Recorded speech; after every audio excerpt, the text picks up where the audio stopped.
নমস্কার, আপনাদের সকলকে স্বাগত জানিয়ে শুরু করছি বেদজ্ঞান আয়ুর্বেদের এই এপিসোড। আপনারা অপেক্ষা করে বসে রয়েছেন আমরা জানি, এবং এই অনুষ্ঠান থেকে প্রতিদিনই আমরা এমন একটি বিষয় নিয়ে আলোচনা করি যা স্বাস্থ্যের সঙ্গে অত্যন্ত গুরুত্বপূর্ণভাবে জড়িত থাকে, এবং ভারতের সবচেয়ে প্রাচীন যে চিকিৎসা শাস্ত্র অর্থাৎ আয়ুর্বেদ, তার মাধ্যম দিয়ে আমরা কিভাবে নিজেদেরকে সুস্থ রাখবো, নানাবিধ রোগকে আমরা সারিয়ে তুলতে পারবো, তার আলোচনা, পর্যালোচনা এবং ব্যাখ্যা এই অনুষ্ঠান থেকে আপনাদেরকে দিয়ে থাকি।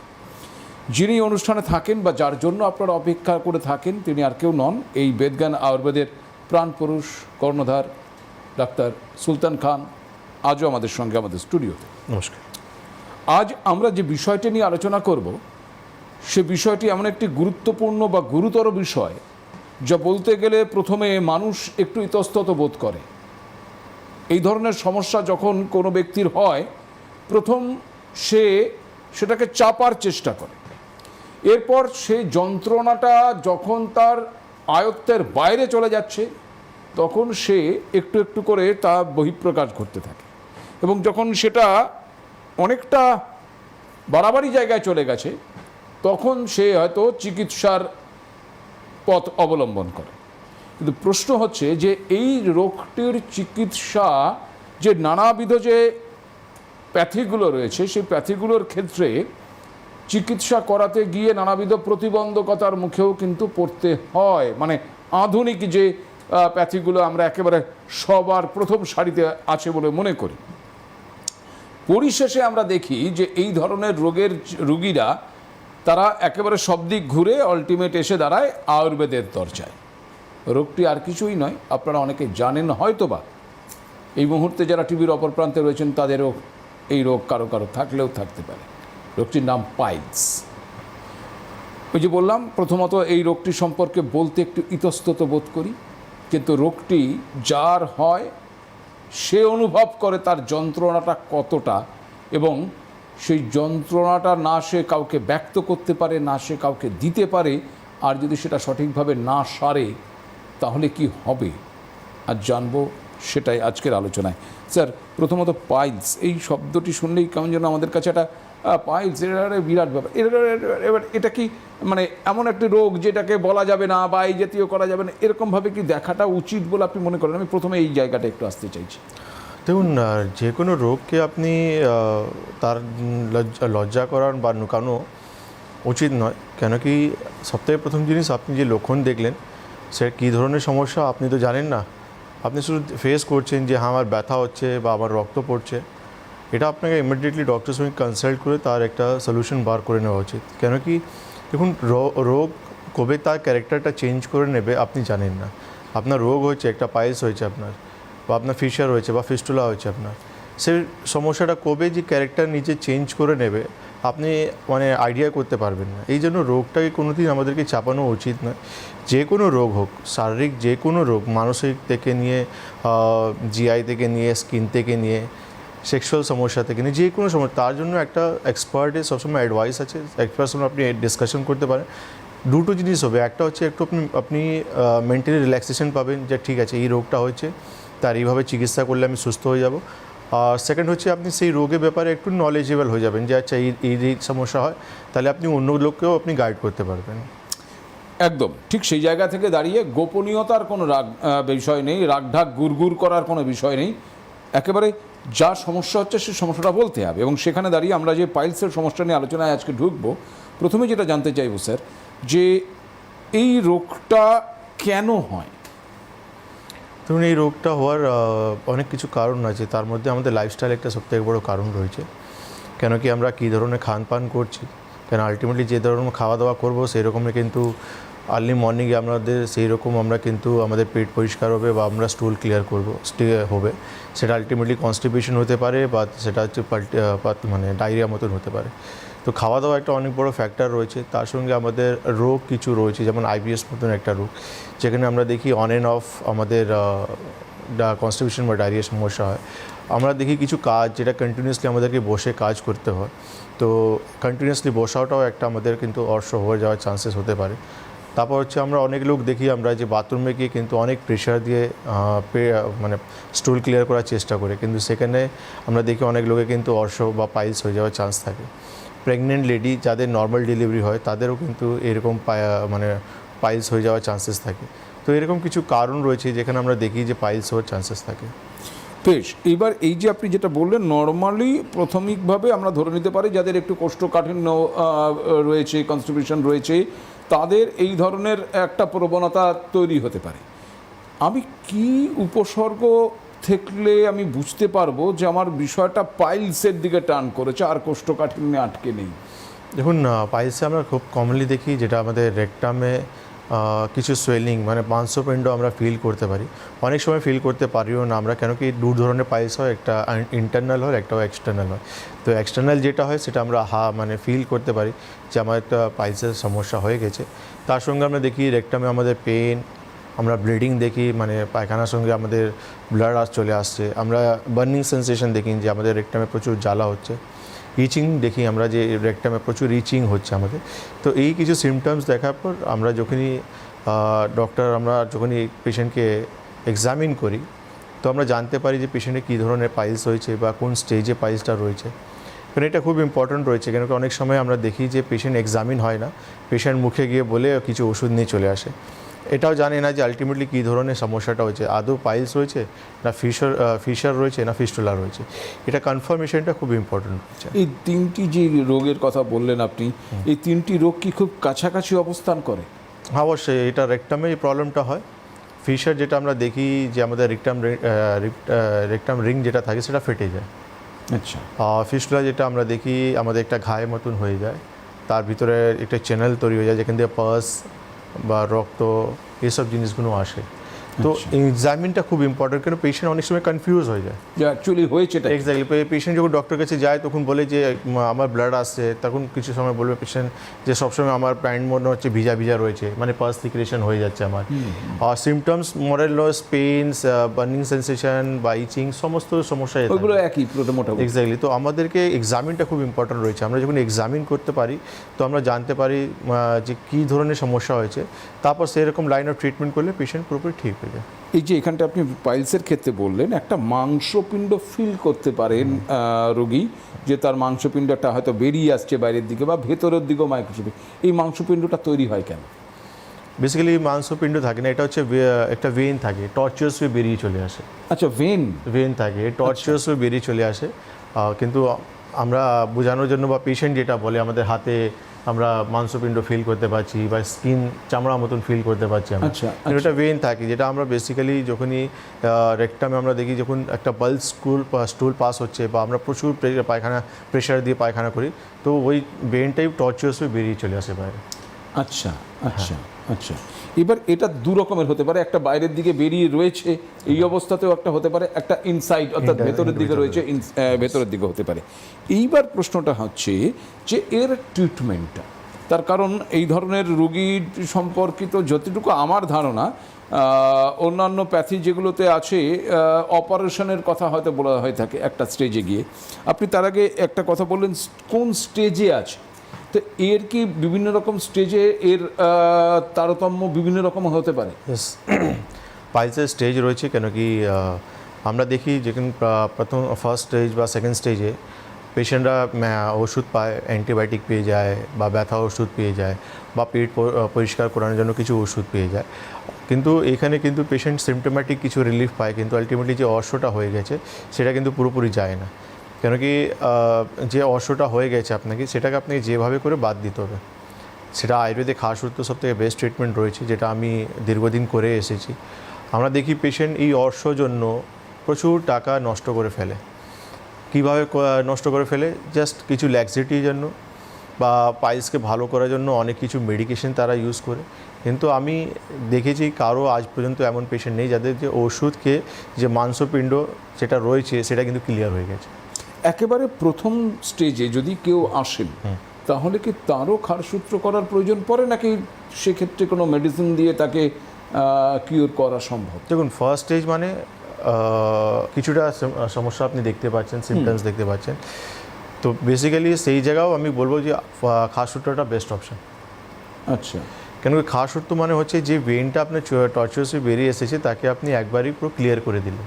এবার ওই যে ভেনটাকে আপনি ক্লিয়ার করার কথা বলছেন, এই ভেনটা ক্লিয়ার করে দিলে পরবর্তীতে আবার কোনো অসুবিধা হওয়ার সম্ভাবনা নেই? একদমই একটা নেই। দেহের থেকে একটা ভেন বাদ হয়ে না যাচ্ছে? না, ভেন না, ওটা আলটিমেটলি ভেনটা মাংসপিণ্ডতে কনভার্ট হয়ে যায়, ওই রকমই হয়ে যায় ওটা। তো তাকে আমরা যখন ক্লিয়ার করে দিই তখন কোনো প্রবলেম থাকে না, আর ওটা রিকার হওয়ার চান্স। এইখানে একটা জিনিস শোনা যায় যে এই যে আমি অপারেশনের কথা বলছিলাম স্যার, যে অপারেশন অনেকেই হয়তো করার পর আবার অনেককেই আমরা বলতে শুনেছি যে অপারেশন করেছি 1-2 বছর ঠিক ছিল কিন্তু পরবর্তীতে আবার সেটা রিল্যাপস করেছে। আমার প্রশ্ন হচ্ছে যে ক্ষার সূত্রের যে কথা আপনি বলছেন তা দিয়ে আপনি বাদ দেওয়ার কথা বলছেন, মানে সেটা ওয়ান কাইন্ড অফ অপারেশন টাইপেরই হলো, কিন্তু তারপর সেকেন্ড টাইম কি সেটা রিল্যাপস করতে পারে? না, এটা অপারেশন নয়। কেন অপারেশন মানে হচ্ছে আপনাকে পেশেন্টকে নার্সিংহোমে ভর্তি করতে হবে, ওটি রুমে নিয়ে যেতে হবে, আচ্ছা। তাকে অ্যানেস্থেশিয়া দিতে হবে, তাকে মানে একটা অ্যানেস্থেশিয়া লাগবে আপনাকে। তো মানে একটা অনেক বড় প্রসেস রয়েছে যেখানে পেশেন্টকে অজ্ঞান করে আপনি বা লোয়ার আপনি জায়গাটাকে অজ্ঞান করে পুরোপুরি পেশেন্টকে অপারেশন করছেন। খাস তো কিন্তু অপারেশন নয়, টোটালি মানে এইসব কিচ্ছু করা হয় না? একদমই নেই। এটা আমরা ক্লিনিকে আমরা করি, আমাদের খাস সূত্র যেটা আমরা করি, লোকাল কিছু আমরা জেনারেল পেশেন্টকে দিয়ে সেকেন্ড থেকে আমরা সুতোটা ট্রেডিং করে দিই, আর 1 সপ্তাহ পর পেশেন্টকে আমরা ড্রেসিং করে দিই, পেশেন্ট এখানেই গল্প শেষ। আর যেদিন খাস সূত্র হচ্ছে সেদিন পেশেন্ট কিন্তু নর্মাল সমস্ত কাজগুলো করতে পারবে, বাজার যেতে পারবে, হাঁটাচলা করতে পারবে। কেন কি পেশেন্টকে আমরা বলি আপনি আসবেন খাস সূত্র করে আপনি বাড়ি চলে যাবেন, এখানে থাকার কোনো দরকার নেই আপনাকে। 1 সপ্তাহ পর আপনি আসবেন, 1 সপ্তাহ পর আমরা চেক আপ করে ড্রেসিং করে আপনাকে ছেড়ে দেবো। এখানে আপনি পার্মানেন্টলি কিওর হয়ে গেলেন, এই জন্য আপনাকে আর এক্সট্রা কোনো এফোর্ট দিতে হবে না। এইবার এখানে আমি একটা জিনিস জিজ্ঞাসা করতে চাইছি জানার জন্য, আপনারা যারা অপর প্রান্তে রয়েছেন তাদেরও হয়তো জিজ্ঞাসা থাকতে পারে যে ধরুন খাট সূত্র করছেন, আপনি বলছেন যে করে আপনি ছেড়ে দিচ্ছেন, সে চলে গেল, আবার নর্মাল লাইফে সে ফিরে গেল, আবার 1 সপ্তাহ পর আসছে। এবার এই অবস্থাতে সে কিন্তু রোজকার যে কাজগুলো সেগুলোও কাজ করছে, প্রাকৃতিক ক্রিয়াও করছে, অর্থাৎ সে বাবলস ক্লিয়ারিংয়ের জন্য যাচ্ছে। তো তাতে ওই খাটসূত্রের যেখানটা আপনারা করেছেন তাতে কোনো সমস্যা হয় না? কোনো ডিস্টারবেন্স নেই। নর্মালি যেরকম উনি সকালবেলা স্টুল পাস করেন সেরকমই পাস করবেন, শুধু একটা জিনিস মাথায় রাখতে হবে, জল লাগানো যাবে না। আচ্ছা। শুধু জলটা অ্যাভয়েড করতে হবে, কেন জল লাগলে তাহলে সুতো পাওয়ারটা শেষ হয়ে যাবে, সেটাই শুধু বাঁচাতে হবে। তাহলে আমরা সেটাও বলে দিই কীভাবে করতে হয়, সেটা আমরা আপনি গজ বা কটন ইউজ করতে পারেন সোয়াইপ করে নিতে, তাতে কোনো প্রবলেম হয় না, আপনি সেফ অ্যান্ড সাইড। আর একটা জিনিস আমরা অ্যাভয়েড করতে পারি, সেটা বাইক বা সাইকেল চালাতে আমরা বারণ করি। বাইক বা সাইকেল চালাতে সাইডে পা রেখে, যেহেতু 2 সাইডে পা রেখে ওইখানটা ঘষা করার প্রবণতা, তো আমরা এই দুটো জিনিসই আমরা অ্যাভয়েড করতে বলি। বাকি সমস্ত নর্মাল আপনি অফিস যান, আপনার নর্মাল কাজগুলো করুন, কোনো প্রবলেম। আর এই খাস সূত্র করার পর আপনি যতটা হাঁটবেন, উঠা বসা করবেন, ততটা আমার জন্য লাভ, আপনার জন্য লাভ, তাড়াতাড়ি সুতোটা কেটে পড়ে যাবে। আচ্ছা। আর এই সুতোটা যে কাটছে এটা কিন্তু পুরো রুট ডিপ থেকে কাটছে, এই জন্য রিকার হওয়ার চান্সেস না থাকে না। আচ্ছা, আমি আসবো আলোচনায়, কিন্তু আর একটা টেলিফোন রয়েছে। নমস্কার, কে রয়েছেন টেলিফোনে? নমস্কার, আমার নাম সবিতা মণ্ডল। হ্যাঁ, কোথা থেকে? কল্যাণী থেকে বলছি। বলুন। বলছি আমার ঠাকুমার পায়ের সমস্যা আছে, আমি আপনাদের অনুষ্ঠানটা দেখছিলাম, হ্যাঁ, তো সেই কারণেই একটু ফোন করলাম। আমার বয়স 69, তো এখন এই বিষয়টা মানে পায়ের থাকাতে খুব সমস্যাই হচ্ছে। কি হচ্ছে? ব্লিডিং হচ্ছে, রক্ত বেরোচ্ছে ওখান থেকে? যখন খাচ্ছেন একটু হেভি খাওয়ার হয়ে গেলেই তখন এই বিষয়টা হচ্ছে, এমনি সময় সাধারণই খাচ্ছেন, কোনো অসুবিধা হচ্ছে না। আচ্ছা, কিন্তু খাওয়া দাওয়াটা করতে পারছেন না ঠিক মতো। কোনো ট্রিটমেন্ট কিছু হয়েছে ওনার? হ্যাঁ, ট্রিটমেন্ট তো হয়েছে, কিন্তু তাও এটা রয়েই গেছে, মানে কোনো অপারেশন হয়নি, ওষুধই খেয়েছিলেন। হ্যাঁ, ঠিক আছে, আপনি টিভি স্ক্রিনে থাকুন, দেখুন শুনতে থাকুন সবিতা দি। আমরা তো অনেক কিছুই মানে টপিক নিয়ে বলে দিলাম, কিন্তু একটাই কথা বলবো, আপনি পারলে ওনাকে নিয়ে একবার কালিয়ানি থেকে দমদম চলে আসতে পারেন, নিয়ে আসুন। আমাদের এখানে 65 বছর বয়স বলছেন, কোনো চিন্তার বিষয় নেই, আপনি নিয়ে আসুন। 2 ধরনের ট্রিটমেন্ট রয়েছে, মেডিসিনালও রয়েছে, আমাদের খাস সূত্র ট্রিটমেন্টও রয়েছে। তো ওনাকে দেখার পর আমি বলে দেবো যে কী ধরনের ট্রিটমেন্ট করলে ওনার প্রবলেমটা সলভ হয়ে যাবে। কিন্তু খাস সূত্র একটা জিনিস বলবো, সবার জন্য ওয়ান স্টপ সলিউশন রয়েছে, কারণ একবার করে নিলেন সারা জীবনের জন্য এই জিনিসটা আপনার মানে মাথা থেকে চলে যাবে। কেন কি আমরা দেখেছি যে পাইলস এমন একটা সমস্যা যেখানে কিন্তু patient regular day to day life lead করতে কিন্তু তার প্রচুর টাফ হয়ে যায়। কেন খাওয়া দাওয়া, কেন কি খাওয়া আপনি যখনই খাবেন আলটিমেটলি সেই এন্ড প্রোডাক্টটা কিন্তু আপনাকে মাথায় রাখতে হবে যে কেমন হবে। আর আপনার জায়গাটা যতটা রেকটাম এমনিতে ছোট থাকে আর পাইলসটা যখনই আস্তে আস্তে বাড়বে জায়গাটা কিন্তু আস্তে আস্তে পুরোপুরি ব্লক করে যাবে, আর যখনই ব্লক করে যাবে স্টোলটাও আপনার ক্লিয়ার হবে না। তো এই জন্য যত তাড়াতাড়ি আপনি ট্রিটমেন্টটা করাবেন প্রবলেমটা তত তাড়াতাড়ি আপনার ক্লিয়ার হয়ে যাবে। না, এখানে আমি একটা জিনিস একটু জিজ্ঞাসা করবো স্যার। উনি বললেন খাওয়ার সাথে সাথেই সমস্যাটা বাড়ে। খাওয়ার সাথে সাথে সমস্যাটা বাড়ার কারণটা কি, মানে এটার কোনো রিলেটেড বিষয় রয়েছে? খাওয়ার সঙ্গে সঙ্গে উনি বলে মানে খেতে পারছেন না। হ্যাঁ, খেতে পারছেন না কেন কি দেখুন আলটিমেটলি আপনি একটা মিল নিলেন, মিল ডাইজেস্ট হয়ে আপনার যেটা এন্ড প্রোডাক্ট আছে সেটা বেরিয়ে যাবে শরীর থেকে। তো ন্যাচুরালি আপনি নেক্সট খিদেটাও পাবেন, ডাইজেস্টটা প্রপার হবে, নেক্সট খিদেটাও পাবেন। তো ওনার যেটা অর্শ হয়ে যাওয়ার জন্য হতে পারে ওনার পেট পরিষ্কার হচ্ছে না, তো ন্যাচুরালি খাবার খিদের কোথা থেকে পাবেন? হেভি খাবার খেতেই পাচ্ছেন না, উনি খিদে পাবেন কোথা থেকে? ম্যাক্সিমাম পাইলসের পেশেন্ট এটাই সমস্যা থাকে যে ডক্টরবাবুর রেকটামটা পুরোপুরি ব্লক হয়ে গেছে, পায়খানায় যখন পরিষ্কার হবে না তো ন্যাচুরালি নেক্সট মিলটা কোথা থেকে খিদে পাবেন উনি। অ্যান্ড অনেক পেইনের পেশেন্ট রয়েছে, ব্যথা পেশেন্ট রয়েছে যাদের কিন্তু পাইলস হয়ে যাওয়ার পর তার কিন্তু ব্যথা সবসময় বেড়ে যায়। কেন কি পেট যখন পরিষ্কার হবে না, আপনার যে শরীরের টক্সিনগুলো বা আমগুলো রয়েছে শরীর থেকে যখন বেরোবে না, আলটিমেটলি ব্যথা যন্ত্রণা তো আপনার জয়েন্টসে পারবে একেবারে। মানে আমার খুব পরিচিত একজন সহকর্মীর এই ধরনের সমস্যা ছিল, তো তার কাছ থেকে আমি শুনতাম একটা সময় যে খাবারে কোনো একটু যদি ঝাল বেশি হয়ে যেত, একটু রিচ খাবার যদি কোনো দিন সে খেয়ে নিত, তার পরের দিন তার অবস্থা খুব খারাপ হয়ে যেত আর কি, এবং সে নর্মালি সেই রিচ খাবার সে বন্ধ করে দিয়েছিল। কিন্তু যে খারসূত্রের কথা আপনি বললেন, আলটিমেট সেই খারসূত্র করে এখন কিন্তু সে বছর খানিকের ওপর আর নর্মাল লাইফ লিড করছে, কোনো রকম কোনো প্রবলেম নেই, বিয়েবাড়ি যাচ্ছে, যে যা ইচ্ছে তাই খাচ্ছে, কিছু রুলস অ্যান্ড রেগুলেশনস আছে যেগুলোকে মেনটেন করে সে চলছে। ফলে আপনারা যদি এই ট্রিটমেন্টে আসতে চান অবশ্যই আসতে পারেন। আমি আবারও একটি কথা আপনাদেরকে বলছি যে বেদজ্ঞান আয়ুর্বেদের হাত যদি ধরতে হয় তাহলে খুব বেশি কষ্ট করার প্রয়োজন নেই। আমাদের স্ক্রিনে দেখুন দুটো নাম্বার রয়েছে এই ইয়েলো বক্সের মধ্যে, নাম্বারগুলো আমি বলে দিচ্ছি 9073641643 অথবা 9831008089। এই নাম্বার দুটোর মধ্যে যে কোনো একটি নাম্বারে এই অনুষ্ঠান চলাকালীন কিংবা আফটার দ্য প্রোগ্রাম আপনি ফোন করুন। আপনি যেখানে থাকেন তার নিয়ারেস্ট কোথায় চেম্বার রয়েছে আপনি জেনে নিতে পারবেন, এবং সেখানে কবে ডাক্তারবাবু উপস্থিত থাকছেন সেটা জেনে নিয়ে শুধু নামটা লিখিয়ে দিন। তার কারণ প্রত্যেকটি চেম্বারে নির্দিষ্ট দিনে নির্দিষ্ট সময় উপস্থিত থাকেন ডাক্তারবাবু, ফলে নির্দিষ্ট সংখ্যক রোগী দেখা সম্ভব, ফলে আগে থেকে নামটা লিখিয়ে রাখলে আপনার পক্ষে সুবিধে হবে।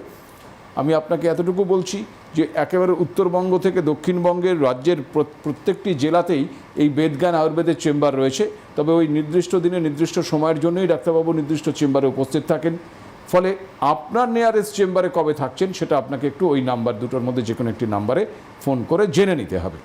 যেটা আমি বলছিলাম যে খারসূত্রের কথা আমি বলছিলাম, গোটা বিষয়টা আমার কাছে সেদিন অনেক বেশি ক্লিয়ার হয়েছিল। সে যখন এসে বলল যে স্ক্রোটাল সিস্টেমটা এই যেটা আপনি এক্ষুনি বললেন, এবং এইটা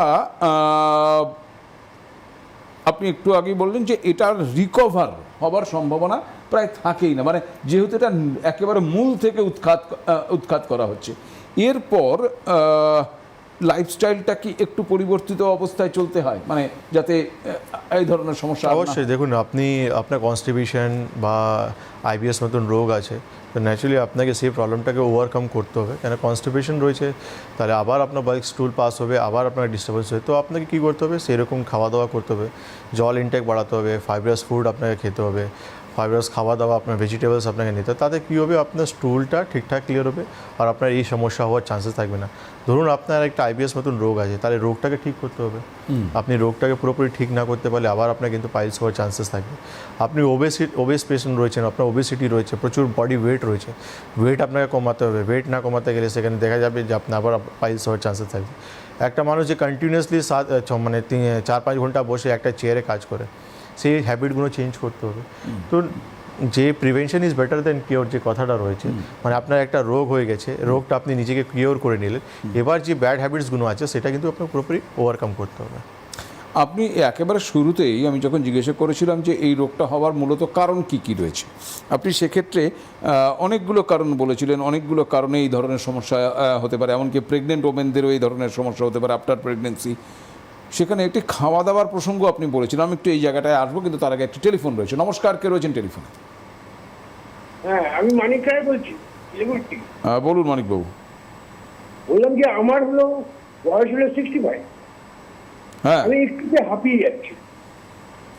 আচ্ছা, কি বলছে? একটুতে হাঁপিয়ে যাচ্ছেন। বয়স কত বললেন? 65। কতদিন থেকে হচ্ছে প্রবলেমটা? এটা হলো তাও ধরেন 6 মাস। 6 মাস থেকে? আপনি কোনো ডক্টর দেখিয়েছেন? দেখিয়েছি, কি ওরা বলছেন? হলো ওই যে ইনহেলার দিয়েছি। ও, কোনো কারণ বা কিসের জন্য হচ্ছে এটা বলেননি আপনাকে? না, সেটা বলেনি। শুধু ইনহেলার দিয়ে ছেড়ে দিয়েছে? হ্যাঁ হ্যাঁ। কোনো পরীক্ষা নিরীক্ষা কিছু হয়েছে? না, ঠিক আছে, আপনি টিভি স্ক্রিনে থাকুন। ধন্যবাদ মানিকবাবু, আপনি শুনতে থাকুন। দেখুন, 65 বছর বয়সে আপনার শ্বাসকষ্ট হচ্ছে, একটুতে আপনি হাঁপিয়ে যাচ্ছেন, তো আপনাকে কিন্তু একটা কারণটা খুব ইম্পর্টেন্ট যে এই হাঁপানিটা কোথায় থেকে হচ্ছে। কোনো লাংসের কারণ থেকে হচ্ছে বা কোনো হার্টের কারণ থেকে হচ্ছে। কেন বয়সটা আপনি 65 বলছেন, 65 বছর বয়স বলছেন আপনি। তো এই জন্য জানাটা খুব দরকার হচ্ছে। আপনি ইনহেলার পেনেন, সিমটমসটা চেপে এলো, কিন্তু সমস্যাটা কোনো বড় বিগ কোনো সমস্যা তো ভিতরে আরাইজ করছে না, এটা কিন্তু আপনাকে জানতে হবে। একটু হেল্পলাইন নাম্বার ফোন করুন, যোগাযোগ করুন। এইভাবে ট্রিটমেন্ট করলে একদিন ফ্যাটাল হয়ে যেতে পারে। খুব খুব গুরুত্বপূর্ণ কথা বলেছেন, তার কারণ এই ধরনের সমস্যাটা আমরা খুব একটা পাত্তা দিতে চাই না প্রথমে, কিন্তু দুম করে যেটা উনি বললেন যে ফ্যাটাল হয়ে যেতে পারে, এবং যখন ফ্যাটালটা হয়ে যাবে তখন আর সময় দেবে না আপনাকে। ফলে খুব দেরি করবেন না, দ্রুত ব্যবস্থা গ্রহণ করার চেষ্টা করুন একেবারেই। হ্যাঁ, যেখানে আমি আসছিলাম, আপনি খাওয়া দাওয়ার কথা বলছিলেন। এবার ধরুন আমরা নর্মালি যা খাই তাতে কি এমন থাকাটা উচিত যাতে এই ধরনের সমস্যার মুখে মুখে আমরা না পড়তে পারি? দেখুন, তাহলে তো আপনাকে খুবই মানে বাড়ি খাওয়া, নর্মাল খাওয়া দাওয়া যেটা সবাই করে, বেসিক্যালি ফাইবারাস ফ্রুটগুলো যেটা আমরা বলি বা Fiber food। ফাইবারটা খুব ইম্পর্ট্যান্ট রয়েছে আমাদের।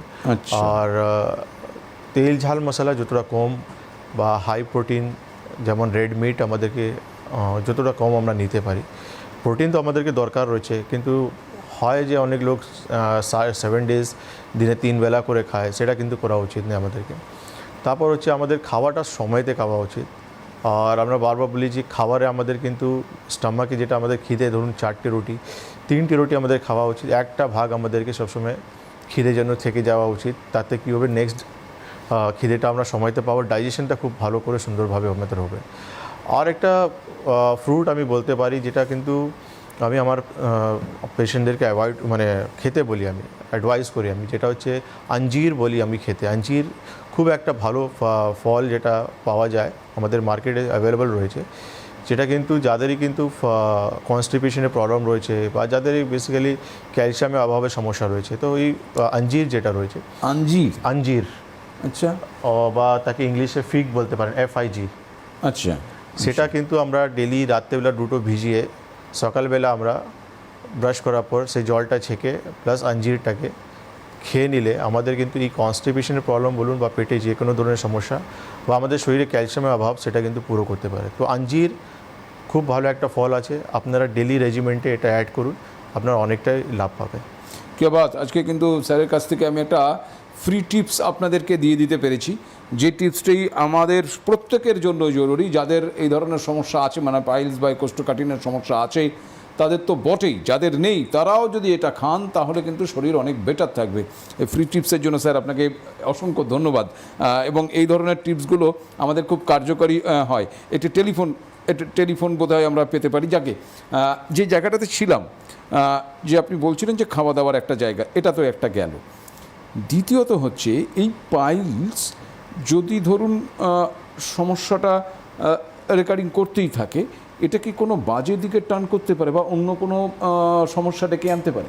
অবশ্যই নিয়ে আসতে পারে। দেখুন, যে কোনো জায়গায় যখন রিকারেন্ট আপনার ইনফেকশন হবে, সেখানে কিন্তু একটা সবথেকে খারাপ রোগ যেটা আমরা বলি ক্যান্সার, সেটা হওয়ার চান্সেস থাকে। তো রিকারেন্ট ইনফেকশনটাই কিন্তু আমাদের চিন্তায় ভয় কারণ আছে। তো এই জন্য আমরা এই যে প্রবলেমটা আমরা বলি যে বারবার রিল্যাপস করে যাচ্ছে, রিল্যাপস করবে কেন কি আপনি এমন ট্রিটমেন্ট প্রসেসে গেছেন যেখানে রিল্যাপস করার চান্সেস থাকে। কিন্তু আয়ুর্বেদে খাস সূত্র কিন্তু আপনাকে কিন্তু সারা জীবন, আমি এইটাই বলি আমাদের যত পেশেন্টকে, আমি তো তারই গ্যারেন্টি দিয়ে দিই যে জীবনে কোনো দিন হলে আসবেন, আমি ফ্রিতে ট্রিটমেন্ট করে দেবো আপনাকে। क्या बात, একটু টেলিফোন, লাস্ট টেলিফোন। নমস্কার, কে রয়েছেন টেলিফোনে? নমস্কার, আমি পুষ্পেন্দু সাহা বলছি বেলঘড়িয়া থেকে। বলুন মিস্টার সাহা। হ্যাঁ, আচ্ছা, ব্যাপারটা হলো যে আমার কোষ্ঠকাঠিন্য, যে মানে পায়খানা কিছুতেই এত শক্ত হয়ে যাচ্ছে যে পায়খানা পাইলস কিছু এখনো হয়নি, কিন্তু পায়খানা হতে গেলে আমার প্রথমত দু তিন দিন হয়তো হবে না, তারপরে ডুরোফ্লেক্স খেলে একটা বা দুটো খেলে তখন গিয়ে পায়খানা হবে, কিন্তু সেটা প্রথম যেটা আসে মানে একদম ঘাম বের করে দেওয়ার মতো এত কষ্ট হয়। হ্যাঁ, দয়া করে আমার কি আর কোনো ওষুধ পাওয়া যায় এরকম, যেটা আমার এই পায়খানাটাকে ইজি করা, বা এর কোনো কি নিয়ম, কোনো ফর্মুলা? আর কিছু নেই, মানে এটাই আমার জানার। এটাই জানা। বেশ, আপনি টিভি স্ক্রিনে থাকুন। ধন্যবাদ, আপনি শুনতে থাকুন মিস্টার শাহ। কনস্টিপেশন আপনার প্রবলেম হয়েছে, আমরা তো বারবার বলি যে এমন ট্রিটমেন্ট করুন যে কনস্টিপেশনটা পুরোপুরি সলভ হয়ে যাবে। কেন কি যে কোনো ল্যাক্সেটিভ আপনি ইউজ করবেন, একটা সময় পর সে রেজিস্ট হবে, তারপর আপনি আবার নতুন দিকে দৌড়াবেন। কনস্টিপেশন কেন হচ্ছে ডিসকাশন করলে কারণটা ধরা পড়ে যায় যে কেন কনস্টিপেশনটা হচ্ছে। কোনো ওষুধের জন্য হচ্ছে, না খানপানের জন্য হচ্ছে, না লাইফস্টাইলের জন্য হচ্ছে, বা ওবেসিটি কারণ রয়েছে। এইরকম একটা কারণ ধরা পড়ে যায় যে কিসের জন্য আমাদের শরীরে কনস্টিপেশনের প্রবলেম হচ্ছে। আর আপনি যে চাইছেন যে এমন কিছু ওষুধ যেটা খেলে যে আপনার প্রবলেমটা সলভ হতে পারে, তো আয়ুর্বেদে এমনি অনেক কিছু রয়েছে, যেমন ত্রিফলা আপনি ইউজ করতে পারেন। ত্রিফলা এমন একটা হার্বস রয়েছে, যেখানে 3টে হার্বস রয়েছে, আপনি ওটা ইউজ করুন। হার্বসও পাওয়া যায়, ট্যাবলেটও পাওয়া যায়, চূর্ণও পাওয়া যায়। তো রেডিমেড ট্যাবলেট অ্যাভেলেবেল রয়েছে মার্কেটে, খান, তাতে আপনার কিছুটা প্রবলেম সলভ হয়ে যাবে। আর সবচেয়ে ভালো হয় আপনি যদি সরাসরি বেদজ্ঞান আয়ুর্বেদের চেম্বারে চলে আসেন। আমি আপনাকে আবার বা আপনাদের প্রত্যেককে জানিয়ে দিচ্ছি 9073641643 অথবা 9831008089, এই দুটো নাম্বারের মধ্যে যে কোনো একটি নাম্বারে ফোন করে আপনি চলে আসতে পারেন। 9831008089, তো এই নাম্বারে ফোন করে আপনি চলে আসতে পারেন। তো খুব স্বাভাবিকভাবেই তাহলে আপনারা অনেক বেশি সুরাহা আপনারা পেয়ে যেতে পারবেন। তো সেই জায়গায় দাঁড়িয়ে আপনাদেরকে আবারও বলার যে সেকেন্ড নাম্বারটি হয়তো আপনাদের কাছে একটু অন্যভাবে পৌঁছেছে, আমি একটু আরেকবার বলে দিই। 9831068089, এই নাম্বারে আপনারা ফোন করতে পারেন। আর তার সঙ্গে সঙ্গে আরেকটি অ্যানাউন্সমেন্ট আপনাদের করে দিচ্ছি, যারা একটু লেটে ঢুকেছেন, হয়তো মাঝখানে ঢুকেছেন বা শেষের দিকে ঢুকেছেন, ভাবছেন এই রে প্রোগ্রামটা মিস করে গেল, তারা কিন্তু আমাদের ইউটিউব চ্যানেল লিঙ্ক প্রেস করুন, ইউটিউবে যান, আমাদের এই অনুষ্ঠানটি আপনি একেবারে আবার প্রথম থেকেই কিন্তু সেখান থেকে দেখতে পাবেন। আজকে বিদায় নেব, তার কারণ একেবারে সময় শেষ প্রান্তে এসেছি। স্যার, আপনাকে অসংখ্য ধন্যবাদ আপনাদের আমাদের সঙ্গে থাকবার জন্য। নমস্কার।